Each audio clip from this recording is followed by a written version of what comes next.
What is the need for citation, অর্থাৎ উদ্ধৃতির প্রয়োজনীয়তা কেন বা কি। আমরা বলতে পারি তথ্যসমূহ উদ্ধৃতিতর মাধ্যমে পাঠককে অবহিত করা হয় যে গবেষণার কোন অংশটি অন্য কোনো তথ্য উৎস থেকে গ্রহণ করা হয়েছে। একই সাথে উদ্ধৃতির দ্বারা মূল লেখককে প্রাপ্য কৃতিত্ব প্রদান করা হয়।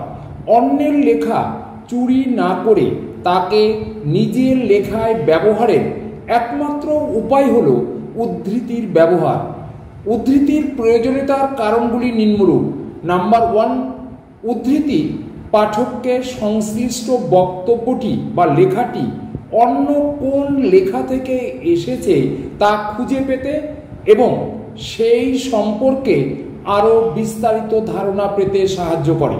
নাম্বার 2, সকল তথ্য উৎস সর্বদা সঠিক বা উৎকৃষ্ট হয় না।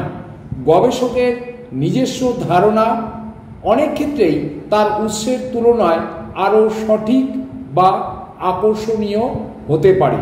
তাই সঠিক উদ্ধৃতির ব্যবহার ভ্রান্ত ধারণা থেকে বিরত রাখে। নাম্বার 3, তথ্য উৎস উদ্ধৃতির দ্বারা গবেষক কী পরিমাণ গবেষণা বা প্রকাশনা পর্যালোচনা করেছেন তার ধারণা পাওয়া যায়। তথ্যসূত্রের উদ্ধৃতি। নাম্বার 4, তথ্যসূত্রের উদ্ধৃতি গবেষকের ধারণাকে বাহিরের নানান গবেষণার সমর্থন দিয়ে শক্তিশালী করার চেষ্টা করা হয়ে থাকে। Thank you.